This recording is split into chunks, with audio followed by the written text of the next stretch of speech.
Hello दोस्तों, डीएलवी news पर आपका स्वागत है। आज हम बात करेंगे देश दुनिया की 25 बड़ी खबरों के बारे में। उससे पहले आपसे अनुरोध है, अगर आपने हमारे चैनल को अभी तक सब्सक्राइब नहीं किया तो प्लीज़ चैनल को सब्सक्राइब ज़रूर करें और हाँ, वीडियो को अंत तक ज़रूर देखें और कमेंट में ये भी बताएं ये वीडियो आप किस शहर राज्य से देख रहे हैं। तो चलिए नज़र डालते हैं आज की तमाम बड़ी खबरों पर।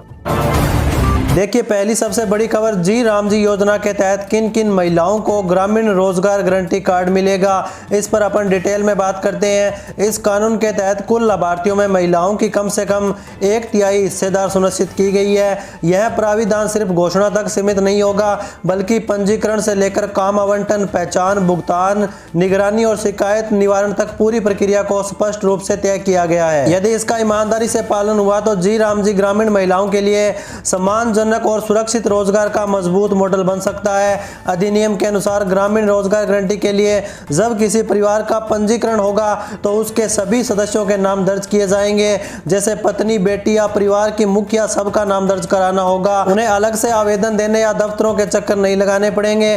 पंजीकरण की जिम्मेदारी भी ग्राम पंचायत की होगी, जिससे अनावश्यक भागदौड़ नहीं करना होगा।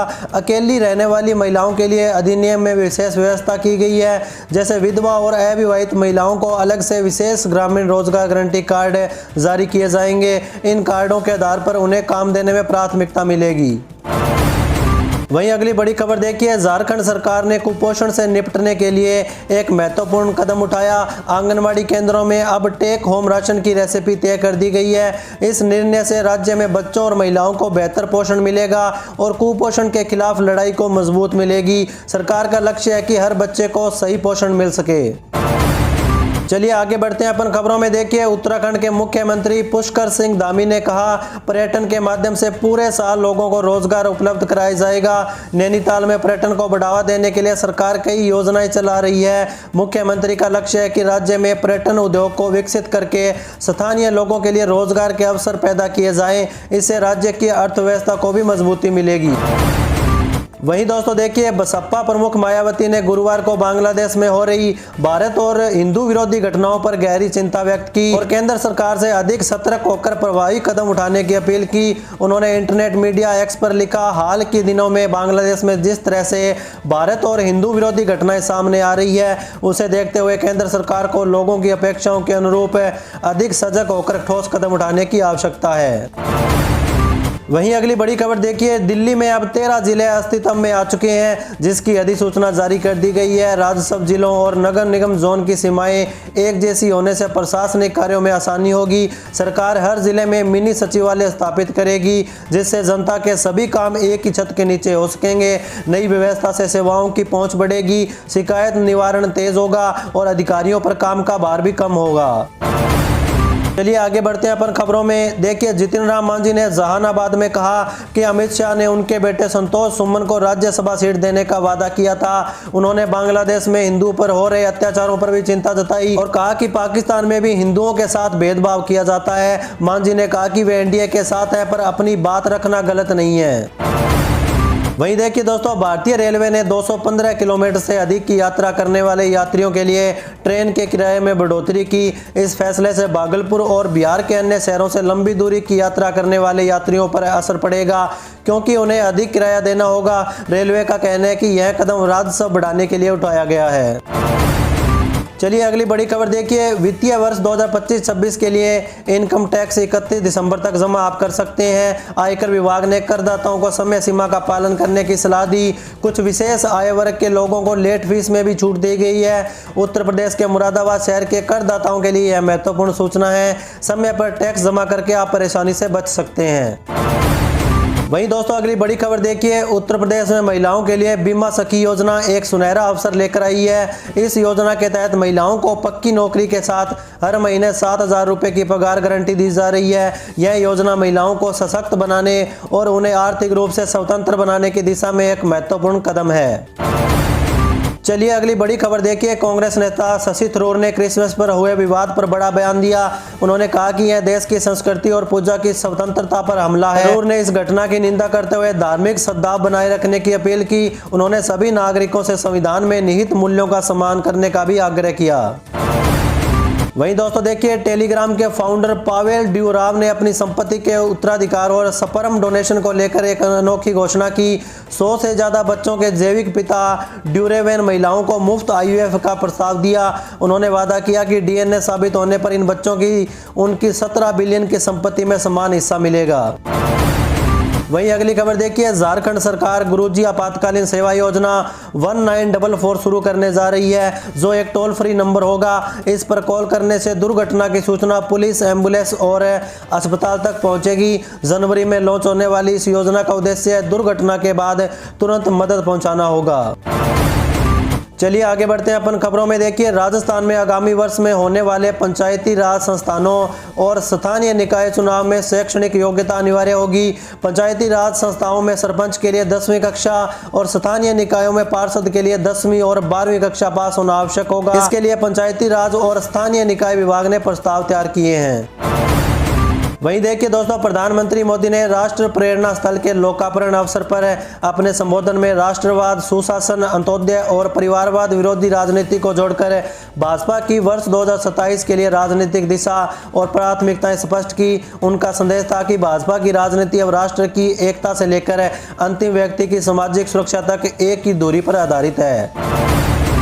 चलिए अगली बड़ी खबर देखिए, मद्रास हाईकोर्ट ने केंद्र सरकार को सुझाव दिया कि वह ऑस्ट्रेलिया की तर्ज पर 16 वर्ष से कम उम्र के बच्चों के लिए सोशल मीडिया प्लेटफॉर्म पर प्रतिबंध लगाने की संभावना जताई। अदालत ने अश्लील सामग्री की आसान उपलब्धता पर चिंता जताई और जागरूकता अभियान चलाने का भी निर्देश दिया ताकि बच्चों को ऑनलाइन खतरों से बचाया जा सके। वहीं अगली खबर देखिए, छपरा से चुनाव हारने के बाद खेसारी लाल यादव का एक बयान फिर से वायरल हो रहा है। उन्होंने कहा कि वह राजनीति में आना नहीं चाहते थे, लेकिन परिस्थितियां ऐसी बनी कि उन्हें चुनाव लड़ना पड़ा। खेसारी लाल यादव ने कहा कि उन्हें इस चुनाव में यह भी पता चला कि कौन उनका अपना है। चलिए अगली बड़ी खबर देखिए, आज चांदी में भयंकर उछाल देखने को मिला। कमोडिटी मार्केट खुलते इसमें 8,000 रुपये प्रति किलो से भी ज्यादा की तेजी देखी गई। चांदी में ऐसा उछाल बहुत समय बाद देखने को मिला। अगर चांदी में चल रही बढ़ोतरी बरकरार रहती है तो जल्द ही चांदी का भाव 2.5 लाख रुपए प्रति किलो तक पहुंच सकता है। वहीं देखिए, कर्नाटक के उप मुख्यमंत्री DK शिवकुमार ने कांग्रेस अध्यक्ष मल्लिकार्जुन खड़गे से उनके आवास पर मुलाकात की। इस मुलाकात से राज्य में मुख्यमंत्री पद को लेकर चल रही सत्ता की खींचतान की अटकलें एक बार फिर से तेज हो चुकी है। हालांकि मुलाकात के बाद शिवकुमार ने कहा कि उन्होंने कोई राजनीतिक मुद्दा नहीं चर्चा किया। उन्होंने बताया कि वे राज्य कांग्रेस इकाई के प्रमुख तौर पर केंद्र सरकार द्वारा महात्मा गांधी राष्ट्रीय ग्रामीण रोजगार गारंटी अधिनियम को बदलकर नया कानून बनाने के बारे में अपनी राय साझा करने गए थे। आपको बता दें, यह बातचीत 27 दिसंबर को होने वाली कांग्रेस कार्य समिति की बैठक से पहले की गई है। चलिए अगली बड़ी खबर देखिए, कांग्रेस सांसद शशि थरूर ने भारत की सरहदों को लेकर केंद्र सरकार की जिम्मेदारी को याद दिलाते हुए कहा कि अवैध प्रवासियों की देश में मौजूदगी सिस्टम की नाकामी को दिखाती है, जिसे सख्ती और कानून के तरह ठीक करने की जरूरत है। शशि थरूर ने कहा कि अगर लोग इलीगल तरीके से भारत में एंट्री कर रहे हैं या वीजा अवधि से अधिक वक्त रुक रहे हैं तो यह बॉर्डर मैनेजमेंट और इमिग्रेशन कंट्रोल में चूक की तरह इशारा करता है। इसके साथ ही थरूर ने घुसपैठियों के खिलाफ एक्शन की भी वकालत की। वहीं दोस्तों देखिए अगली खबर, महाराष्ट्र की राजधानी मुंबई में BMC चुनाव से पहले सियासी पारा फिर से गर्मा चुका है। पूर्व प्रधानमंत्री अटल बिहारी वाजपेयी की जयंती पर बीजेपी कार्यालय में आयोजित कार्यकर्ता सम्मेलन में उप मुख्यमंत्री देवेंद्र फडणवीस ने पार्टी कार्यकर्ताओं से कहा कि BMC में बीजेपी का झंडा लहराना ही अटल जी को सच्ची श्रद्धांजलि होगी। नाम लिए बिना उद्धव ठाकरे और राज ठाकरे के गठबंधन पर हमला बोलते हुए फडणवीस ने कहा कि कोरोना महामारी के दौरान घोटाले करने वाले लोग मुंबई वासियों का भला कभी नहीं कर सकते। उन्होंने बीजेपी को मुंबई की जनता की मुश्किलें कम करने वाली पार्टी बताया और कहा कि मुंबई में पार्टी का मुकाबला जिहादी मानसिकता वाले लोगों से है। चलिए अगली खबर देखिए, दिल्ली की महिलाओं के लिए नए साल से पहले एक गुड न्यूज आई है। DTC की बसों में मुफ्त सफर करने के लिए पिंक सैली कार्ड स्मार्ट का लंबे समय से इंतजार कर रही महिलाओं को यह कार्ड मिलने जा रहा है। साल 2026 की शुरुआत के साथ ही यह सौगात मिलना शुरू हो जाएगी। दिल्ली परिवहन विभाग ने लंबी प्रक्रिया के बाद स्मार्ट कार्ड जारी करने के लिए 2 पेमेंट बैंकों एयरटेल और मफिन पेमेंट बैंक को फाइनल कर दिया। जानकारी के मुताबिक सरकार नए साल से दिल्ली के विभिन्न इलाकों में सैली स्मार्ट कार्ड बनाने के लिए काउंटर खोल सकती है। इन काउंटर्स पर महिलाएं दिल्ली का आधार कार्ड बतौर पहचान पत्र दिखाकर पिंक सैली कार्ड बनवा सकती है। DTC अधिकारियों के अनुसार चयनित बैंक बस यात्रियों के लिए 3 तरह के स्मार्ट कार्ड जारी करेंगे। वहीं दोस्तों अगली खबर देखिए, भारतीयों के लिए अमेरिका में नौकरी का सबसे अहम जरिया H1B वीजा कार्यक्रम को लेकर नई चीजें सामने आ रही है। भारत में अमेरिकी दूतावास ने H1B वीजा और H4 वीजा आवेदकों के लिए वर्ल्ड वाइड अलर्ट जारी कर दिए हैं। इसके तहत अमेरिका विदेश विभाग ने सभी वीजा आवेदकों के लिए सोशल मीडिया अकाउंट को जांचने के अपने स्क्रीनिंग प्रोटोकॉल को बढ़ाया और अलर्ट में कहा गया कि H1B वीजा कार्यक्रम का दुरुपयोग रोकने के वैश्विक प्रयास का हिस्सा है। साथ ही इससे अमेरिकी कंपनियों को अंतर्राष्ट्रीय प्रतिभाओं को भर्ती करने में मदद मिलेगी। हालांकि दूतावास के दावे के उलट इससे भारतीय की चिंता बढ़ चुकी है, क्योंकि इस स्क्रीनिंग से कई तरह की दिक्कतें आवेदकों के सामने आ रही है। वहीं कंपनियों में भी एक हड़बड़ी देखी जा रही है।